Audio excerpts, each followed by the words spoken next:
말씀은 요한일서 1장 1절에서 4절까지 말씀입니다. 이 글은 생명의 말씀에 관한 것입니다. 이 생명의 말씀은 태초부터 계신 것이요 우리가 들은 것이요 우리가 눈으로 본 것이요 우리가 지켜본 것이요 우리가 손으로 만져본 것입니다.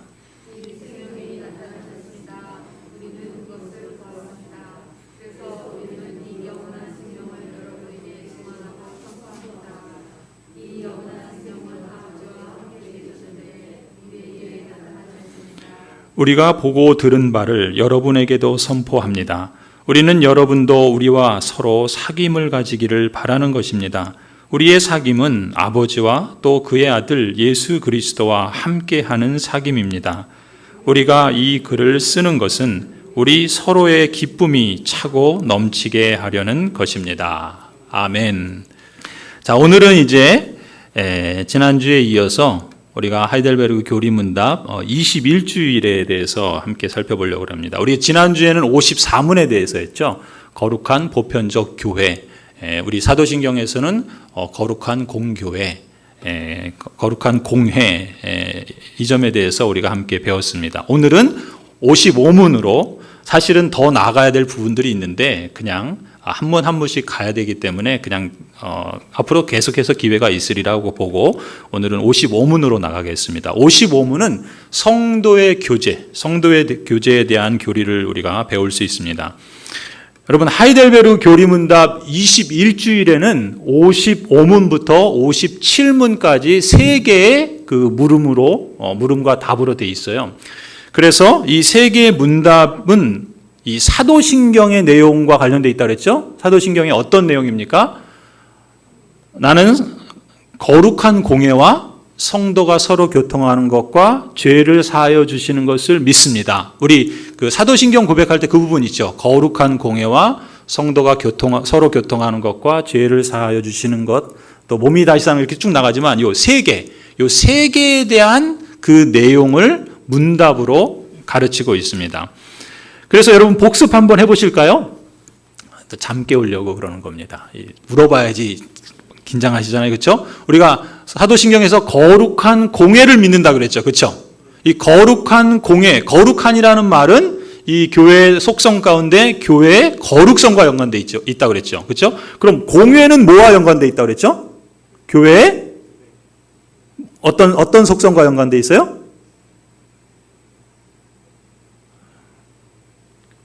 보편성. 제가 너무 큰 걸 기대했어요. 한 번 하고 여러분이 다 하실 거라는 이런 지나친 기대를 한 것 같아요. 죄송합니다. 그래서 제가 반복하는 거예요. 반복은 유대인 교육의 핵심입니다. 어려서부터 유대인 교육이 잘 되는 이유는 반복합니다. 그리고 암기하거든요. 여러분, 그 거룩한 공예를 믿습니다라고 했을 때 거룩한은 교회의 거룩성을 말한다고 그랬어요. 그 공회는 뭐라고 그랬습니까? 공회라는 말은 영어에서는 카톨릭 교회 이라고 있죠. Catholic Church라고 그랬잖아요. 그렇죠? 공회. 그러니까 그 카톨릭 교회. 그러니까 거룩하고 보편적인 교회를 믿습니다. 이렇게 말했죠. 그래서 교회의 거룩성과 교회의 보편성에 대해서 우리가 지난주에 간략하게 살펴보았습니다. 자, 그런데 여러분, 거룩한 공회와 그다음 뭐예요?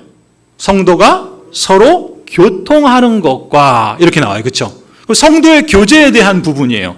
근데 여러분, 성도라는 말 자체에도 거룩하다는 말이 포함되어 있는 거 아시죠? 그죠? 어디에 거룩하다는 말이 포함되어 있어요? 그렇죠. 거룩할 성자잖아요. 그러니까 여러분을 두고 거룩한 사람이라 이렇게 하나님께서 인정해 주시는 거예요. 그러니까 지금 우리 사도신경에서는 교회가 거룩하다라는 걸 믿고 또 여러분도 거룩하다라는 걸 믿는 거예요. 그걸 고백하는 거잖아요. 그렇죠? 거룩한 공예와 성도, 즉 거룩한 사람들이 서로 교통하는 것을 믿습니다라고 이렇게 표현하죠. 그런데 보세요. 나는 거룩한 공교회를 믿습니다. 여기까지 좋아요. 근데 나는 거룩한 이들의 교제를 믿습니다. 이렇게 신앙을 고백해요. 지금 이건 신앙의 고백이에요. 그런데 여러분 생각해 보세요. 여러분 그냥 아마 사도신경이니까 대개 그냥 그대로 받아들이고 믿고 고백했을 텐데 한번 다시 생각해 보세요. 나는 성도가 서로 교통하는 것을 믿습니다라는 것이 좀 이상하지 않아요? 성도가 그냥 교제하면 되지 성도가 교제하는 걸 뭘 믿어요?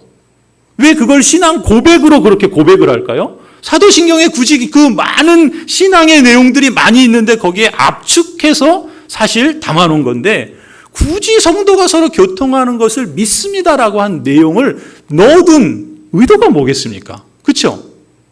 그냥 성도가 교제하는 게 당연한 거 아니에요? 또 그렇게 하면 되잖아요.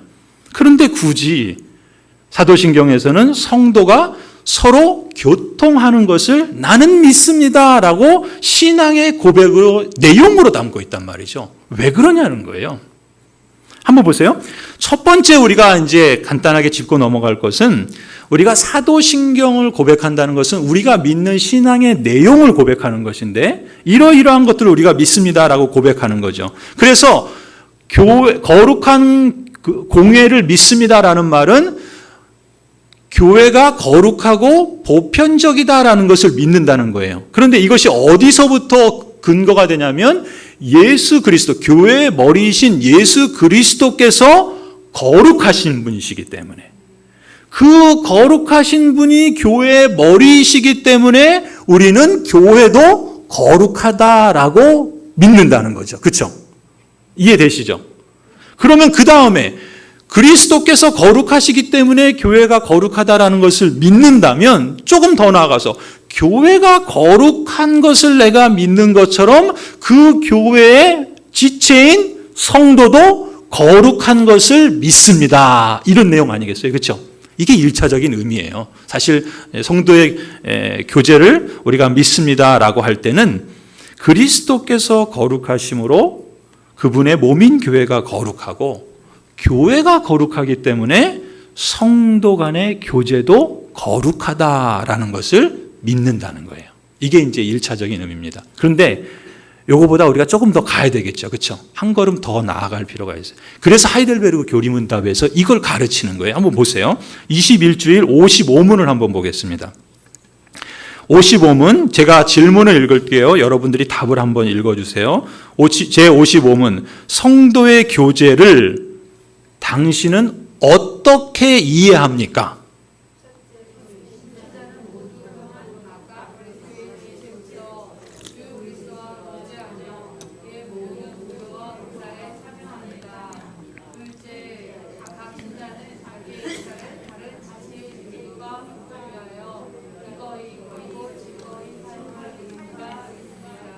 예, 여러분 지금 읽어주신 내용을 가만히 보세요. 질문부터 잘 볼 필요가 있어요. 뭐라 그랬습니까? 성도의 교제를 여러분은 어떻게 이해합니까? 이렇게 물었죠. 왜 이렇게 물었냐면 앞서 제가 질문한 것처럼 우리가 성도의 교제를 그냥 하면 되지 왜 그걸 우리 신앙의 믿음의 고백의 내용으로 고백하느냐? 그것은 무엇을 지금 말하고 있냐면 지금 성도의 교제에 담겨있는 깊은 의미가 있다는 거예요. 그렇다면 그 깊은 의미를 여러분이 이 신앙 고백할 때 어떻게 이해하고 있느냐라는 것을 묻는 거예요. 그래서 하이델베르그 교리문답은 이렇게 질문하는 거죠. 성도의 교제를 여러분은 어떻게 이해합니까? 그런데 두 가지로 이해한다고 말하고 있죠. 그렇죠?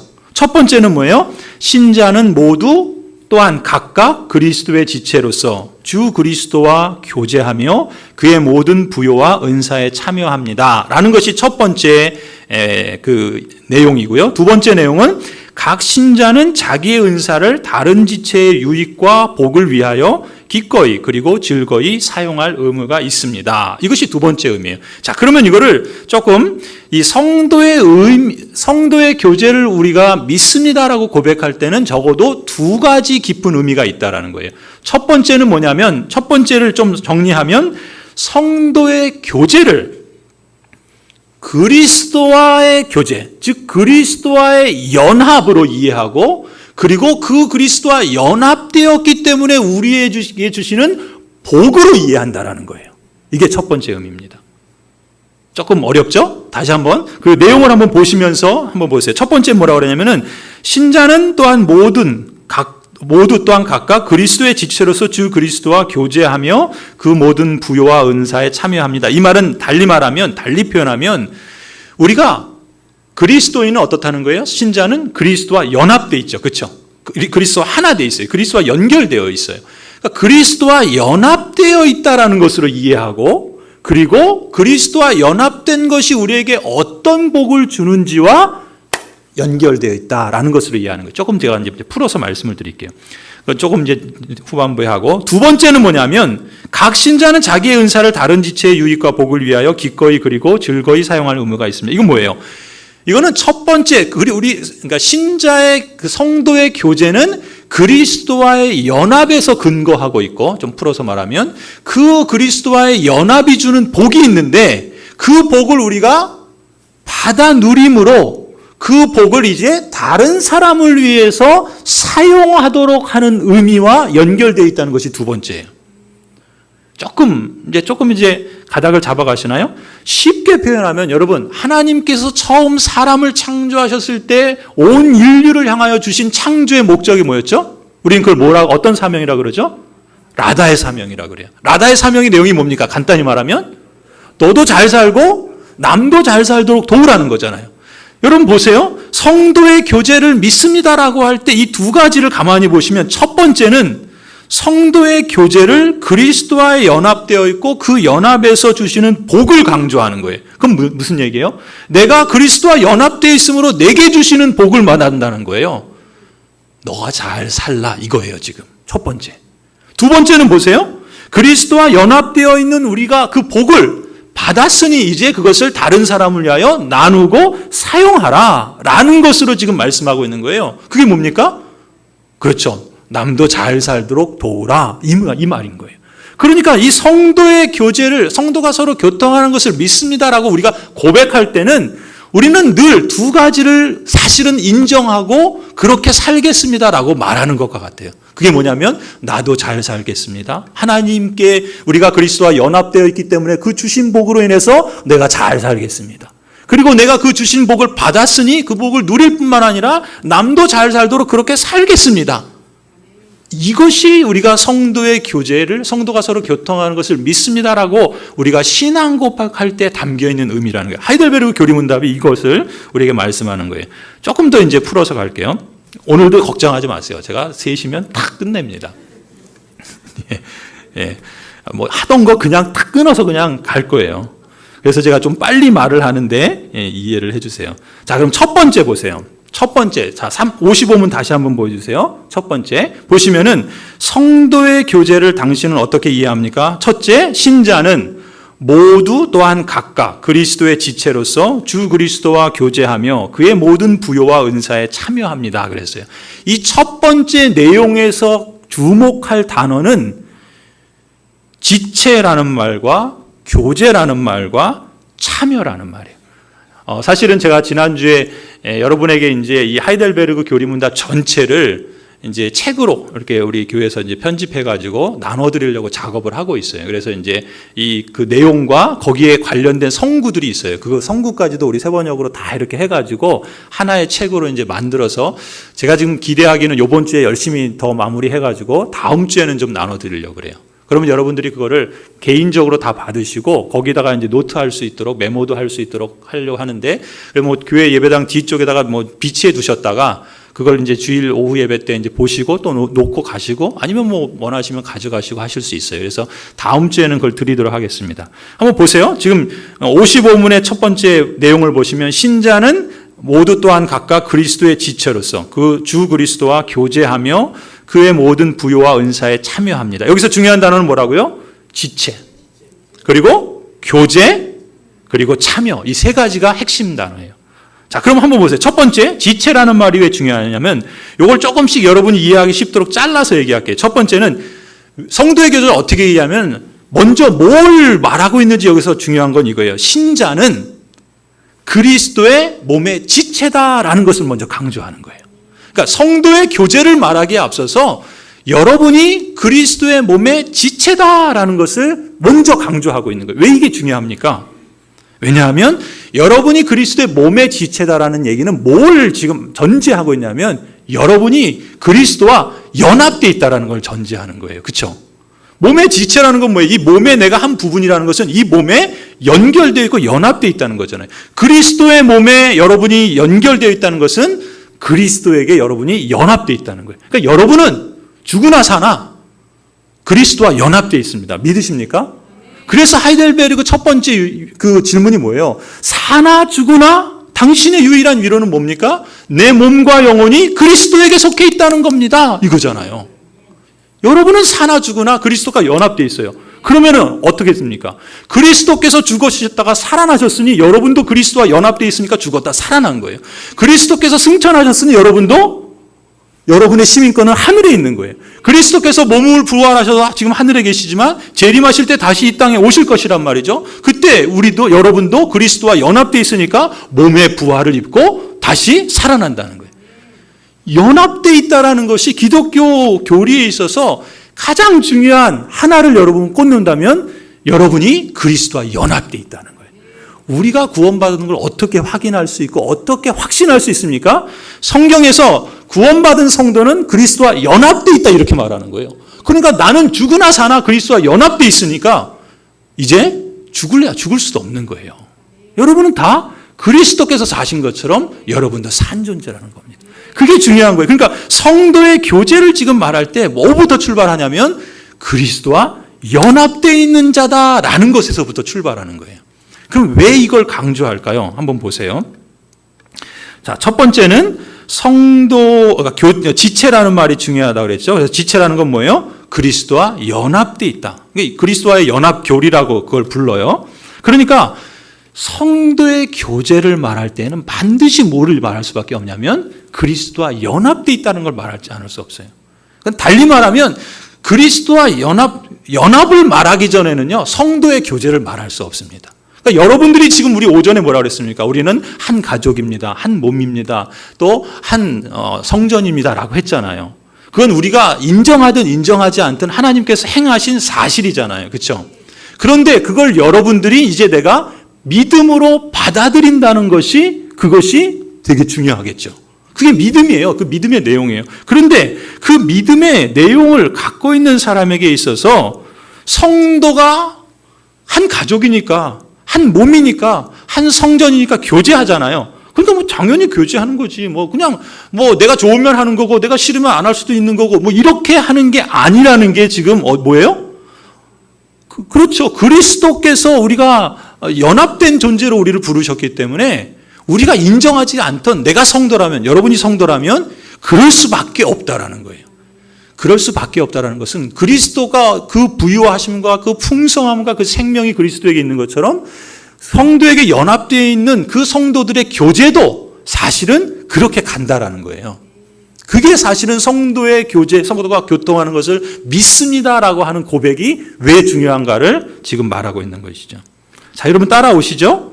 자, 그러면 한번 보세요. 그리스도와 연합에 담겨 있는 강조점이 뭐냐면 에베소 2장 13절입니다.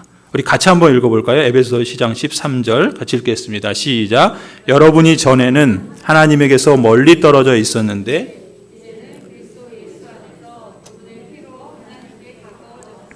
자, 여러분이 전에는 이건 이방인이었을 때 말하는 거예요. 그렇죠? 하나님께 멀리 떨어져 있었죠. 하나님과 관계없는 죽어있는 존재였다는 거예요. 근데 예수 그리스도로 인해서 이제는 어떻게 됐다는 거예요? 하나님께 가까워졌다는 거예요. 왜요? 그리스도와 연합되어 있으니까. 그렇죠? 그리스도와 연합되어 있으니까 하나님께 가까워졌다는 거예요. 그리스도의 연합이라고 말할 때 강조점은 여러분이 이제 하나님과 가까워졌다는 거예요. 그걸 말하는 겁니다. 그래서 뭐라 그럽니까? 예수 그리스도의 십자가의 피는 여러분을 그리스도 예수 안에서 하나님께 가까이 갈 수 있도록 하셨다는 것이죠. 거기서 그치지 않습니다. 거기서 그치지 않고 그리스도의 십자가의 피는 어디까지 나아가게 하냐면은 여러분 개인이 하나님께 가까이 나아갔다면 이제 여러분들은 다 그리스도와 연합되어 있으니까 여러분 서로서로는 어떻게 돼요? 자연스럽게 가까워질 수밖에 없겠죠. 그죠? 그게 성도의 교제의 그 근거예요. 여러분이 성도가 서로 교통하는 것을 믿는다라고 말하는 것은 그것은 내가 해도 되고 안 해도 되고 하는 그런 사안이라고 말하는 것이 아니라 이제 여러분이 하나님께 가까이 있는 존재라면 성도가 서로 가까이 있는 것은 지극히 마땅하고 당연하다는 것을 말씀하고 있죠. 그래서 한번 보세요. 거기 2장 14절, 16절을 한번 보세요. 우리 같이 한번 읽어보겠습니다. 시작. 그리스도는 우리의 평화이십니다. 그리스도께서는 유대 사람과 이방 사람이 양쪽으로 갈라져 있는 것을 하나로 만드신 분이십니다. 그분은 유대 사람과 이방 사람 사이를 가르는 담을 자기 몸으로 허무셔서 원수된 것을 없애시고 원수된 것을 십자가로 소멸하시고 이 둘을 한 몸으로 만드셔서 하나님과 화해시키셨습니다. 그죠? 하나님과 가까이 하게 했을 뿐만 아니라 여러분이 서로 가까이 하게끔 하셨다는 거예요. 전에는 뭐였는데? 왼수였는데.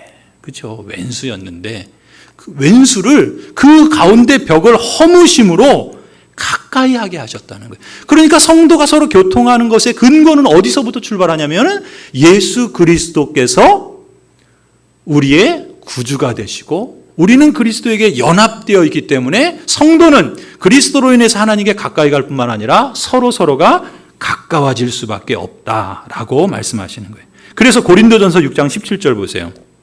그러나 주님과 합하는 사람은 뭐라고요? 한 영이 된다 그래요. 누구와요? 그리스도와. 그렇죠? 그리스도와 연합되어 있다는 건 그리스도와 한 영이 됐다는 거예요. 그죠? 몸이 하나로 붙어 있을 뿐만 아니라 영이 하나로 지금 연결되어 있다라는 것이에요. 고린도전서 12장 12절 13절 보세요. 몸은 하나이지만 많은 지체가 있고, 우리 오전에 보았던 말씀이죠. 몸의 지체는 많지만 그들이 모두 한 몸이듯이 그리스도도 그러하십니다. 우리는 유대 사람이든지 그리스 사람이든지 종이든지 자유인이든지 모두 한 성령으로 세례를 받아서 한 몸이 되었고 또 모두 한 성령을 마시게 되었습니다. 몸이 하나가 되었고 영이 하나가 되었다라는 것을 말씀하는 거예요. 자, 그럼 정리해 보세요. 여러분이 성도가 서로 교통하는 것을 믿습니다라고 고백하는 것에는 어떤 여러분의 고백이 담겨 있는가? 어떤 그 서약이 거기에 담겨 있는가? 내가 주님과 연합하여 한 영이 되고 한 몸이 되고 한 지체가 되었다라는 이 성경의 가르침을 믿고 받아들이겠다는 거예요. 성도가 서로 교통하는 것을 믿습니다 라고 말할 때는 여러분은 그 고백을 통해서 내가 그리스도와 한 영이 되었고 한 몸이 되었고 그리고 그리스도의 몸의 한 지체가 되었습니다 라는 것을 믿고 받아들이겠다라는 것입니다. 이것이 이 고백에 담긴 깊은 의미라고 말할 수 있어요. 자, 그러면 우리가 그러니까 첫 번째 하나 말했어요. 신자는 그리스도의 몸의 지체다. 이 말은 우리는 그리스도와 연합되어 있다라는 말로 풀었죠. 자, 첫 번째 두 번째는 뭐냐면 우리 여러분 한번 다시 이제 55문을 보시면 신자는 모두 또한 각각 그리스도의 지체로서 주 그리스도와 교제한다라고 말하고 있어요. 여기서 이제 그러니까 성도의 교제를 어디서부터 출발합니까? 그리스도와의 교제에서 출발하는 거예요. 그러니까 우리가 성도가 서로 교통한다는 건 우리가 서로 그냥 막 달려 들어가는 것이 아니라 먼저 어디를 향해요? 그리스도를 먼저 향해서 가요. 우리가 그리스도와 연합되어 있으니까 우리는 그리스도와 교제하는 존재가 된 것 아니겠습니까? 그러니까 성도는 그리스도의 몸의 지체가 되었기 때문에 주 그리스도와 연합하여 교제하는 존재입니다. 그리스도와 연합된 지체로서 그리스도와 먼저 교제가 있기 때문에 뭐가 가능하게 된 거예요? 그 지체가 된 성도 사이에 교제가 가능하게 된 거예요. 그리스도와 한 몸 된 성도가 아니라면 그리스도와 연합되어 있지 않으니까 어떻게 된다는 거예요? 여러분이 서로 친하게 지낸다 그래서 그것이 성도의 교제는 아니라는 겁니다. 아시겠죠? 그냥 교회에서 형 누나하고 그런다고 친하게 지낸다고 그게 성도의 교제는 아니에요. 성도의 교제라고 말할 때 뭐가 전제되어 있다고요? 여러분이 다 그리스도와 연합되어 있다는 걸 전제하고 있는 거예요. 그죠? 그런 존재로서 여러분은 그리스도와 교제하기 때문에 거기에서 기초해서 성도의 교제가 가능하게 되었다라는 겁니다. 그러니까 성도의 교제의 근거는 어디에 있는가? 그리스도와의 교제에 기초하고 있는 거예요. 그래서 지금 이것이 이제 사실은 첫 번째 의미의 그 핵심 내용입니다.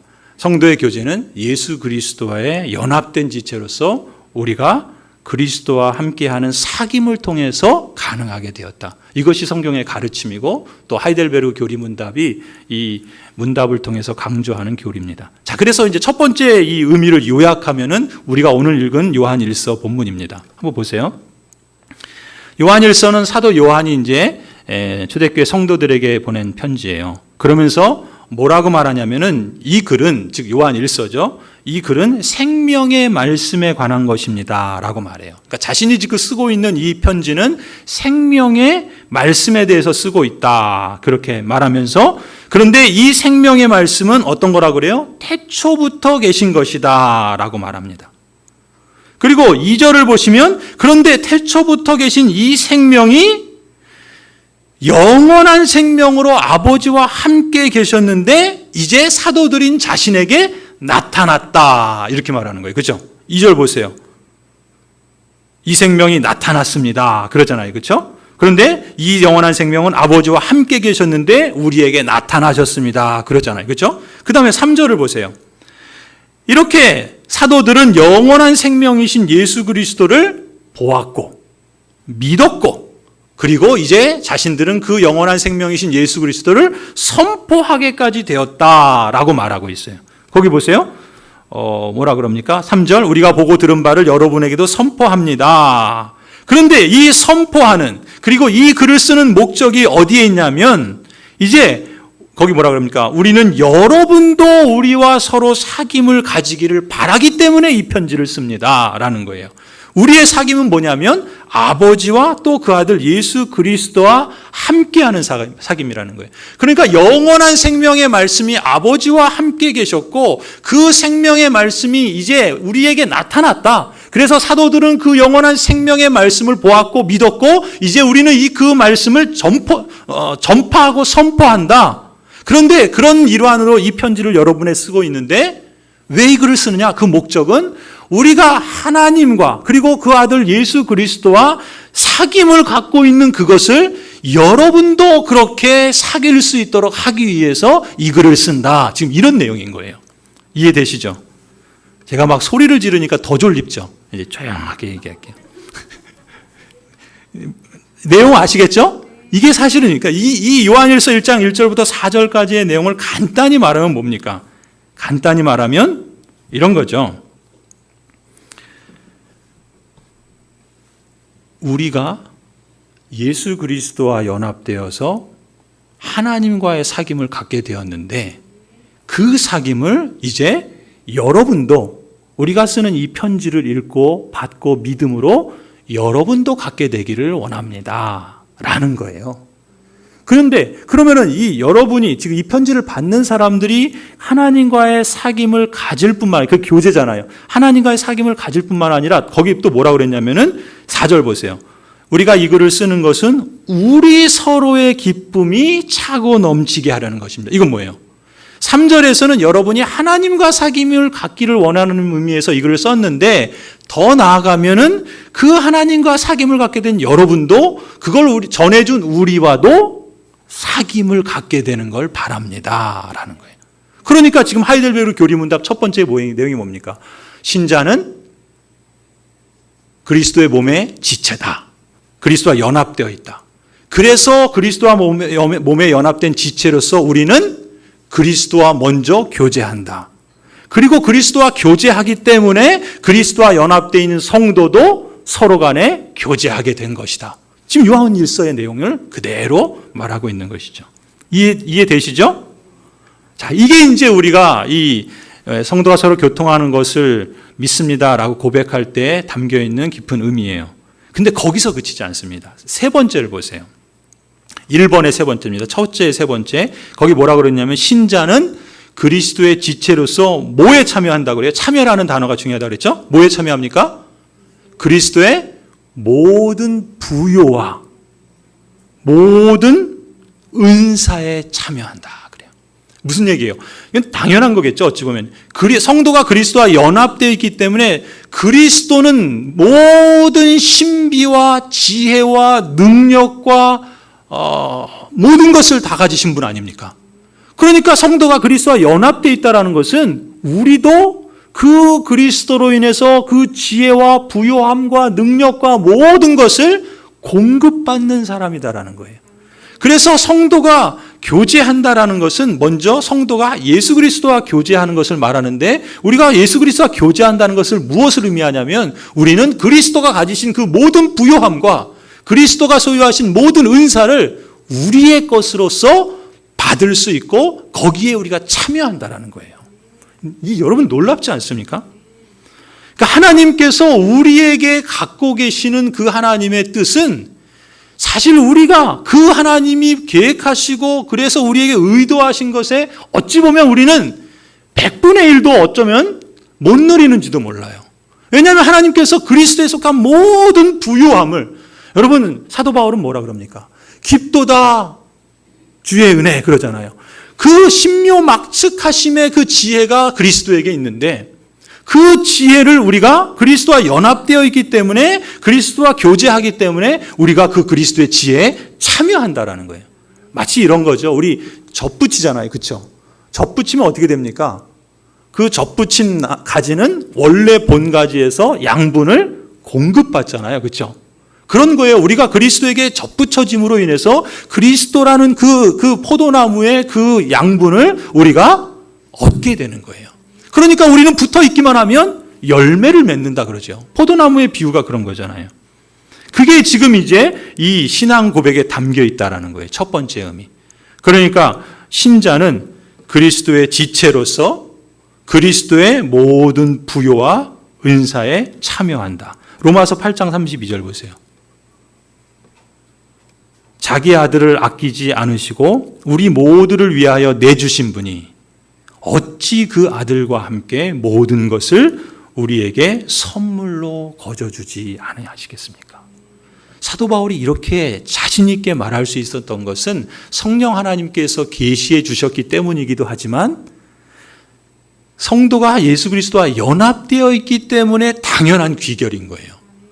그렇잖아요. 하나님께서 그 아들을 주셨다면 도대체 무엇을 못 주겠느냐, 그 말씀 아니겠습니까?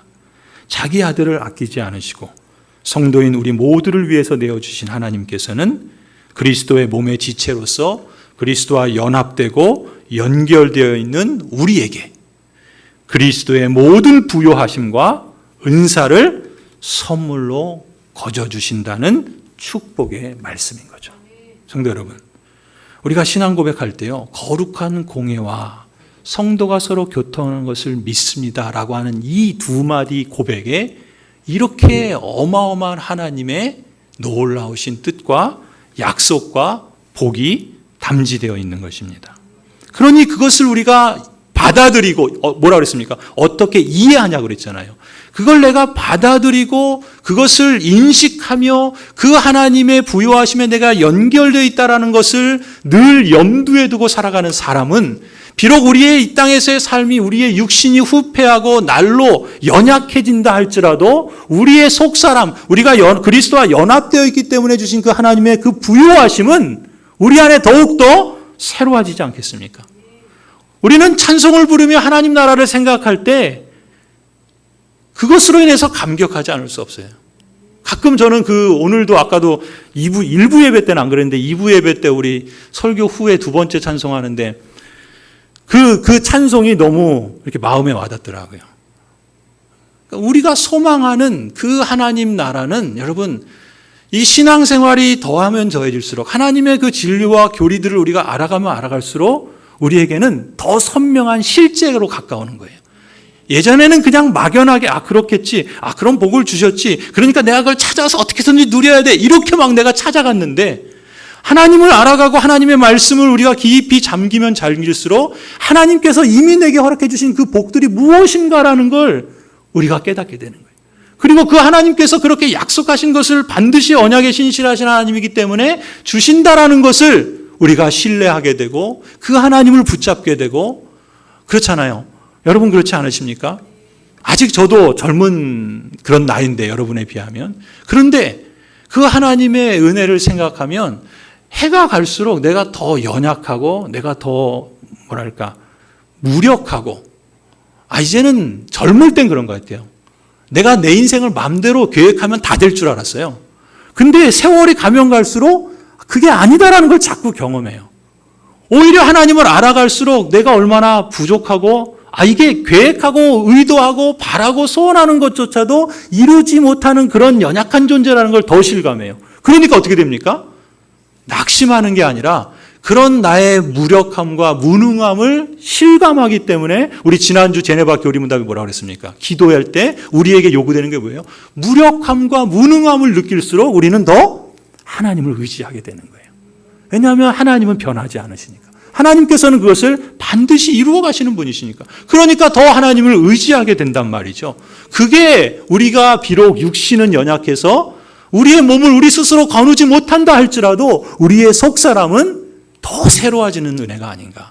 그래서 천국은, 하나님의 나라는 이제 미래의 영원한 하나님 나라는 지금 이 땅에 임하여 있지만 동시에 그 하나님의 앞으로 임하게 될 그 나라는 우리 안에서 점점 더 선명해지지 않는가. 저는 그게 신자의 복이라 믿습니다. 아마 초대교회 성도들은 고난이 극심하니까 언제 죽을지 모르는 그런 삶을 날마다 살아가니까 그 하나님의 말씀 속에서 그것을 사모하고 그것을 되새기고 그 말씀 가운데 늘 살아가니까 그게 훨씬 더 일찍 다가오지 않았는가. 우리 전쟁을 겪으시고 또 우리 일제시대나 그 고난의 시기를 겪으신 분들이 그 천국에 대한 소망이 더 간절하고 더 순수한 걸 보면 아마 그런 것이지 않을까 하는 마음을 가져봅니다. 성도 여러분, 우리가 거룩한 공예와 성도가 서로 교통하는 것을 믿습니다라고 고백할 때 여러분 기억하십시다. 우리가 그리스도의 지체라는 사실을 기억합시다. 그래서 주 그리스도와 교제한다라는 사실을 기억하시고, 그리고 그리스도와 교제하니까 그의 모든 부요하심과 은사를 우리도 참여한다라는 것을 여러분 마음속에 떠올리시길 바랍니다. 그걸 믿고 받아들이는 것, 여러분 얼마나 이게 영광스럽습니까?